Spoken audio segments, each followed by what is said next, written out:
खिबरों में जस कमयसर ते कराची जे कंपनियुनि मां पुरतुनि खे कढण ख़िलाफ़ शहीद चौक ते एहतजाजी मुज़ाहिरो कयो वियो। एहतजाजी मुज़ाहिरे जी अॻवानी आज़ाद कुंभर अकबर मरी शौकत बुर्दी ॿिया करे रहिया हुआ। इन मौक़े ते अॻवान मीडिया सां ॻाल्हाईंदे चयो त कराची कंपनियुनि में कमु कंदड़ 70 पौरियतुनि खे बरतरफ़ कयो वियो आहे, जंहिं सबबि पौरियत परेशान थी विया आहिनि।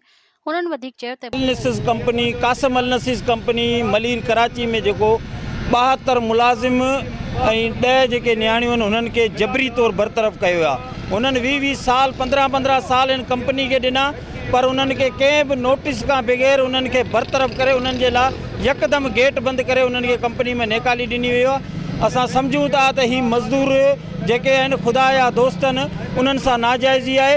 उन्हनि खे बहाली लाइ असां हिते एहतजाज करे रहिया आहियूं जीअं सिंध क़ौमी महाज जे सॾ ते, ऐं असां मज़दूरनि सां थींदड़ हर नाइंसाफ़ी ते आवाज़ बुलंद कंदासीं ऐं एहतजाज जी तहरीक में गॾु रहंदासीं मज़दूरनि सां। कराची जे अलनस फैक्ट्री मां जेके बेगुनाह 72 सिंधी मुलाज़िमनि सां गॾोगॾु ॿियनि मुलाज़िमनि ॿोली ॻाल्हाईंदड़ मुलाज़िमनि खे बरतरफ़ कयो वियो आहे।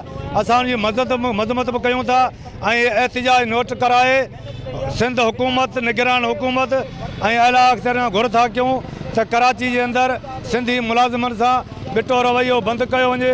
ॿी सूरत में जीअं सिंध क़ौमी महाज हिकिड़ी जदोजहद शुरू कंदी, जंहिंजी ज़िम्मेवारी फैक्ट्री इंतज़ामिया ऐं सिंध हुकूमत मथां हूंदी। क़ौमी तहरीकूं सदाईं मज़लूम क़ौमनि जूं भरजलो थी बीहंदियूं आहिनि ऐं अॼु बि असां जीअं सिंध क़ौमी महाज जी तरफ़ां हीअ जेको एहतजाज रिकॉर्ड करायो आहे उहो मज़लूमनि जे लाइ करायो आहे।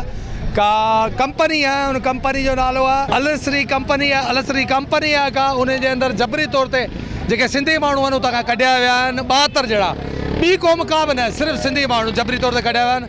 असां उन्हनि जी सख़्तु लफ़्ज़ में मुज़मत कयूं था ताकी उन्हनि खे दुबारा लॻायो वञे, न त असां त सदाईं भरजलो आहियूं। क़ौमी तहरीकूं जीअं सिंध सदाईं इन्हनि सिंधी माण्हुनि जी मददगार साबित थी आहे ऐं साबित थींदा रहंदासीं। मुज़ाहिरीन मुतालबो कयो आहे त नोटिस वठी बरतरफ़ कयल समूरनि पौरियतुनि खे नौकरियुनि ते बहाल करे परेशानी ख़त्म कई वञे। मज़ीद ख़बरनि ऐं तफ़सीलात लाइ विज़िट कयो असांजी वेबसाइट www.awamiNewsHD.com ऐं ॾिसंदा रहो अवामी न्यूज़ HD।